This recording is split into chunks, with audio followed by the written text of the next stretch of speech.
음악치료학의 이해와 적용 제3장 음악치료와 진단 음악치료의 과정은 진단, 목표 설정, 치료의 진행, 실행, 그리고 평가의 4단계로 나뉘는데 진단은 그 첫 번째 단계이다. 음악치료에서의 진단은 임상적 맥락에서의 진단과는 구별되며 사정의 의미로 쓰인다. 따라서 음악치료에서의 진단은 내담자가 음악적 환경에서 보이는 다양한 발달 영역의 기능 수준과 음악 활동을 통해 보여진 기술 그리고 반응에 관한 사정을 의미한다. 이 장에서는 음악치료의 진단의 정의 및 중요성에 대해 설명하고 있다. 음악치료 진단은 음악이 제공된 환경에서 내담자의 문제를 규명함과 동시에 변화를 유도하는 데 있어 음악이 어떻게 의미 있고 효과적인 매개체로 활용될 수 있는지를 보여주는 체계적인 치료 과정의 출발점이라는 점에서 매우 중요한 부분이다. 또한 이 장에서는 진단을 위해 내담자의 정보 수집과 자료 활용, 그리고 이에 따른 문제와 진단의 영역에 대해 살펴보았다. 무엇보다 음악이 진단 도구로서 가지고 있는 장점을 설명하고 임상 현장에서 쓰이는 진단 도구들의 예를 소개하고 있다. 이러한 예들은 실제로 음악 치료사들이 개발한 것으로서 발달 장애와 정신 장애를 위한 진단 도구들이 소개되었다. 이와 함께 진단을 위한 감상, 재창조 연주, 즉흥 연주, 음악 만들기 등 음악 활동에 관한 활용 방안에 대해 모색하였다. 1. 진단의 개념과 정의 음악 치료에서 진단을 하는 이유는 음악이 가지고 있는 독특한 특성으로 인해 음악 환경에서 보이는 클라이언트의 반응들이 음악 외적 환경과는 다를 수 있기 때문이다. 즉, 진단은 클라이언트의 문제점을 규명하고 이에 대한 변화를 가져오는 데 있어서 음악이 제공된 환경에서 어떠한 변화를 유도할 수 있는지와 음악이 적합한 치료적, 교육적 매개체로 활용될 수 있는지를 알려준다. 그러므로 클라이언트에게 필요한 변화들이 음악 치료를 통해 유도될 수 있는지와 이러한 과정에서 음악이 의미 있는 치료적 매개체로 활용될 수 있는지에 대한 논거가 필수적으로 제공되어야 한다. 이러한 논거를 제시하기 위해서는 음악 환경에 대한 클라이언트의 반응과 음악적 기술을 진단하는 일은 기본적인 작업이다. 이 외에도 진단을 하는 이유는 음악 치료 의뢰 전에 다른 치료 영역에서 설정되었던 치료 목표와 현재의 기능에 대한 일관성을 확인하고 진단을 통해 치료 전의 기초 자료를 수집함으로써 음악 치료의 효과성을 입증하는 데에 사용될 수 있다. 음악 치료에서 진단이란 앞에서 언급되었듯이 사정의 의미가 강하다.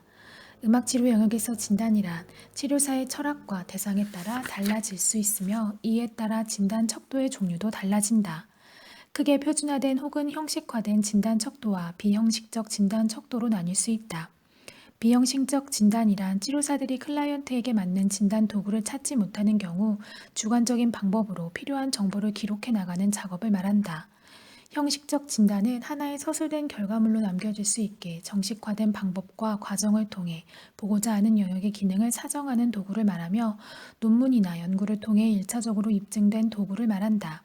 마지막으로 표준화된 진단은 이론과 연구를 통해 객관적으로 검증된 진단 도구로 주로 사용에 대한 구체적인 설명이나 점수 체계 그리고 평가 기준에 대한 설명을 포함하고 있다. 표준화된 진단에 대해 어떤 치료사들은 클라이언트의 개별적 특성을 세밀하게 고려하지 않고 있다고 지적하곤 한다. 반면 다른 치료사들은 표준화된 진단이 꼭 필요하다고 강조하며 특정 영역에서 혹은 대상에 따라 적용 가능하다고 믿는다. 음악 치료에서는 형식화된 진단 도구를 많이 사용하고 있으며 상대적으로 정량화된 데이터를 활용하는 표준화된 진단 도구는 아직 드물게 사용되고 있다. 실제로 음악 치료 환경에서는 진단의 내용을 보완하기 위해 두 가지 진단 도구를 같이 쓰는 경우가 많다. 2. 진단의 중요성 음악 치료에서의 진단은 특정 장애 영역을 명명하기 위한 작업은 아니다. 그럼에도 불구하고 진단을 해야 하는 이유에는 어떠한 것이 있을까? 음악치료 진단은 교육적 환경의 임상 영역에서 특히 더 중요한 역할을 한다. 이는 진단을 토대로 음악치료의 접근에 대한 계획이 세워지기 때문이다. 나아가 제공된 음악의 치료적 개입이 어떠한 효과를 낳았는지를 알 수 있게 해주기 때문이다. 진단이 필요한 몇 가지 이유 중 하나로 치료사로서의 전문의식과 책임감을 꼽을 수 있다. 음악치료 개입 이전 클라이언트의 기능 상태에 대한 정보를 기록하고 음악치료 개입 이후의 기능 변화를 기록하는 것은 음악치료가 과정 중심의 개입인 만큼 그 과정의 의미를 입증하는 중요한 자료가 된다. 그러므로 치료사들은 이러한 과정을 체계적으로 계획하고 평가하는 데에 전문적인 방법과 전략을 활용하며 이는 결과적으로 클라이언트의 변화를 돕는다. 더 나아가 이러한 인식은 음악치료 외적 환경에서 다른 영역의 전문가들과 일할 때 보다 강조되어진다. 예를 들어 특수교육 현장에서는 개별화 교육 계획 안에서 설정된 목표에 부합하는 음악치료 진단 척도를 활용해야 한다. 정신의료 기관에서도 음악치료가 제공할 수 있는 부분, 이점, 그리고 성취도를 중심으로 타 전문 영역과 차별되는 음악치료 고유의 전문성을 형식화된 진단 도구를 활용하여 알려야 한다. 이러한 인식을 통한 음악치료의 체계적 과정은 음악치료가 하나의 전문 영역으로 자리매김하는 데 큰 도움을 줄 것이다. 진단에 필요한 체계적 도구가 없다는 것은 치료적 도구로 쓰이는 음악 그 자체에도 타당성에 문제가 있다는 것을 의미한다. 그러므로 음악치료의 독창성과 특성이 반영된 진단 척도를 개발하여 사용하는 것은 매우 중요하다. 음악치료의 전문적이고 고유한 정체성 확립을 위해 이러한 시도들은 활발히 진행되어야 할 것이다. 3. 진단도구 선택 시 고려사항. 진단도구는 진단을 하고자 하는 목표에 따라 결정된다. 즉, 진단을 통해서 보고자 하는 것은 무엇이고 진단을 실행하여 얻고자 하는 것은 무엇인지를 고려하여 결정해야 한다는 것이다. 이에 다음과 같은 두 가지 요인들을 탐색해 볼 필요가 있다. 첫째, 대상군이다. 진단가에 의한 클라이언트의 병명과 문제가 전문적으로 판단되어지면 이에 대한 진단의 초점이 결정된다. 예를 들어 운동 영역에서의 기능을 보고자 하는 경우나 혹은 사회적 기능을 보고자 하는 경우, 이에 따른 문제 행동들을 가장 많이 다루는 진단 도구를 선택해야 한다. 대상군의 진단명, 즉 발달 장애인지 혹은 유전적인 장애인지, 그리고 대상자의 연령 등을 고려하여 진단 도구를 결정한다.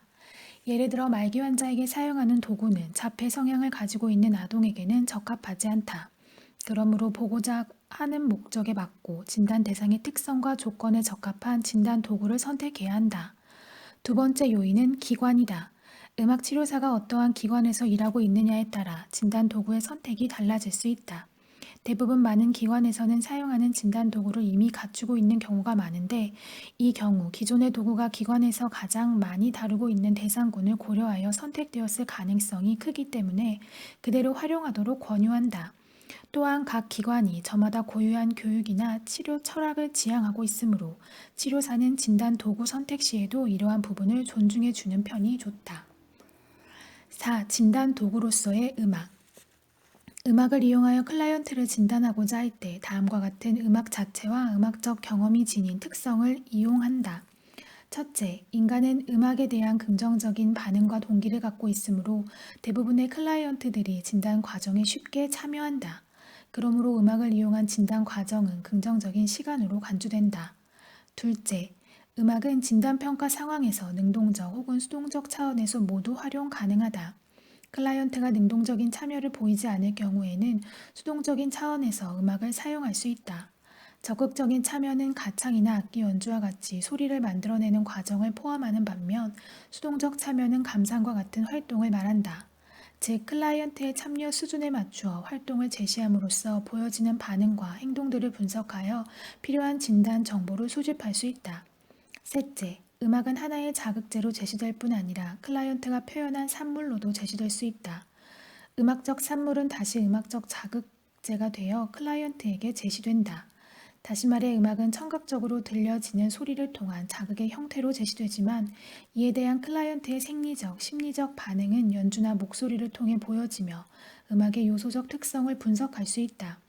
예를 들어 클라이언트가 치료사의 피아노화음에 맞춰 리드미컬한 드럼 소리와 함께 심벌을 연주한다면 치료사는 그가 만들어낸 소리의 강약을 통해 자극된 내적 에너지의 강도를 파악할 수 있다.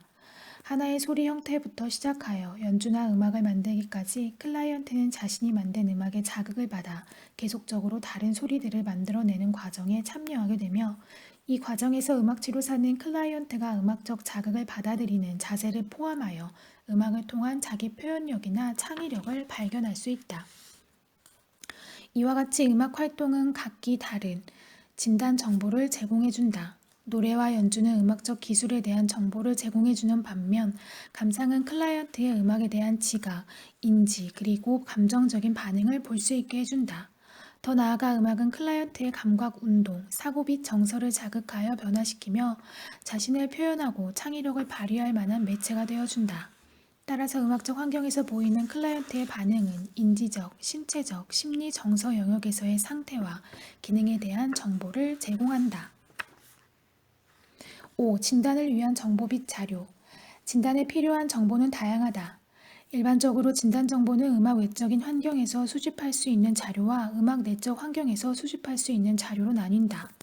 먼저 음악 외적 환경에서 수집된 자료는 클라이언트의 개인적 특성, 배경에 대한 정보, 다른 전문가들의 소견 등이 있으며 음악 내적 환경에서 수집된 정보는 다양한 차원의 음악 활동에 참여하면서 관찰되는 음악 기술과 음악에 대한 반응이 포함되며 이는 음악 치료 첫 세션에서 수집된다. 먼저 음악 외적 환경에서 얻을 수 있는 정보를 살펴보면 다음과 같다. A. 음악 외적 정보. 문서 및 기록을 통한 정보. 음악 치료를 받고자 하는 대상들은 임상기관의 정신과 전문의나 학교의 특수교사 혹은 상담교사를 통해 의뢰되는 경우가 많다. 진단 평가를 위해 첫 세션 전에는 클라이언트의 상태 및 이전 치료 기록에 대한 문서와 기록을 참고하여 전반적인 정보를 수집하는 작업이 선행한다.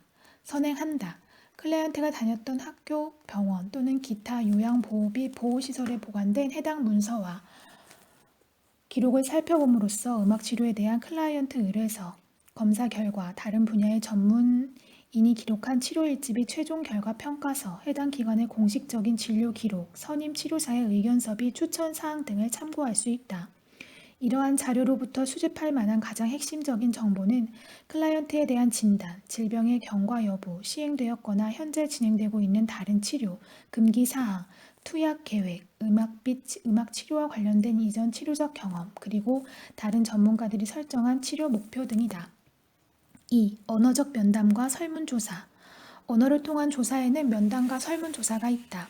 치료사는 이들 방법을 사용하여 클라이언트로부터 직접적으로 또는 가족, 친구, 클라이언트를 아는 다른 치료 전문인들과 같은 간접적인 정보원으로부터 필요한 정보를 수집할 수 있다.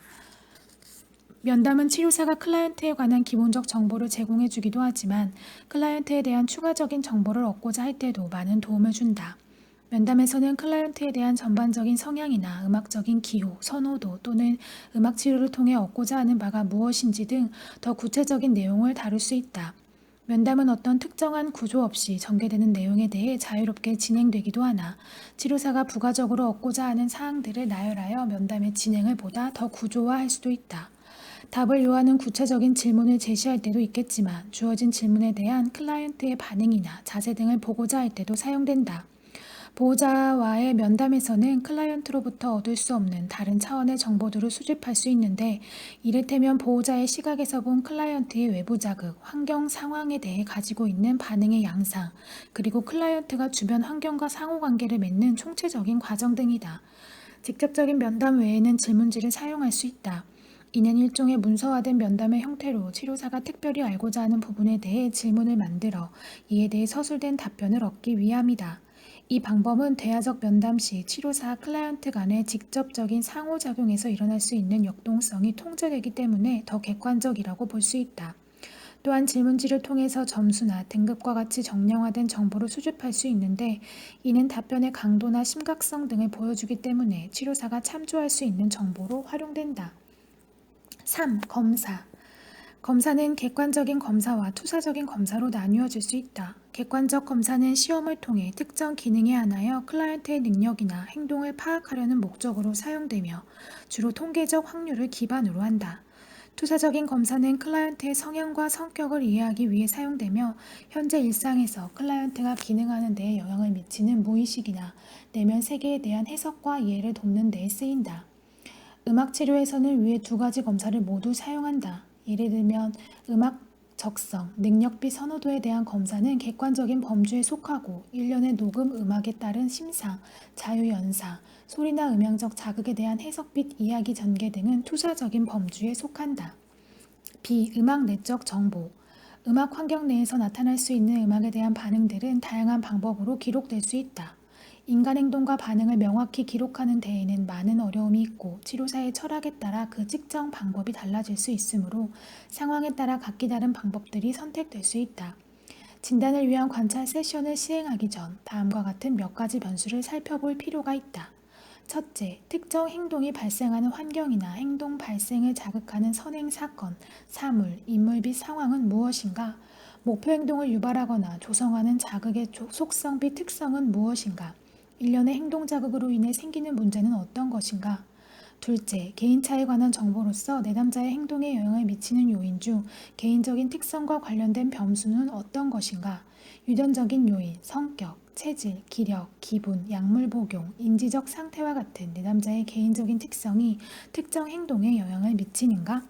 셋째, 행동 반응 변수에 대한 정보로서 행동의 양상은 어떻게 달라지는가? 행동이 보이는 특성, 행동의 발생 빈도, 지속기간, 강도 등 중 어떤 것이 관찰되어야 하며 실제로 관찰 가능한가? 이러한 문제 행동에 있어 내담자가 겪는 어려움은 무엇인가? 넷째, 강화 관련 변수로서 어떤 행동을 한 직후에 어떠한 후속 자극이 주어지는가? 또한 그 결과에 따른 후속 자극이 내담자에게 정적 강화제로 작용하는가? 자신이 한 행동에 대해 내담자는 어떠한 강화를 받는가? 이러한 강화제는 어느 정도 영향력이 있는가? 강화를 통제하는 이는 누구인가? 다섯째, 관찰자 관련 변수로서 행동 진단 평가를 시행함에 있어 치료사가 충분한 행동 관찰 훈련을 받았는가? 치료사에게 혹시 진단 평가 결과에 영향을 줄 수 있는 편견은 없는가? 예를 들어 어떤 행동을 특정 방식으로 평가하는 경향이 있다든지 관찰 중인 행동에 대하여 선입견을 갖고 있는지, 가끔 관찰자의 성향에 따라 내담자 전원의 행동에 대해 높게 평가를 하거나 아니면 모두 낮게 평가하는 경우, 또는 내담자에 관한 특성 한 가지가 높게 평가됨으로써 다른 면도 마찬가지로 높게 평가되는 경우를 볼 수 있다. 따라서 치료사의 관찰에 어느 정도의 일관성이 있으며 신뢰도는 어느 정도인지를 고려하여야 한다. 또한 계속되는 관찰로 피로해졌을 때 주의 집중력과 예리함을 유지할 수 있어야 한다.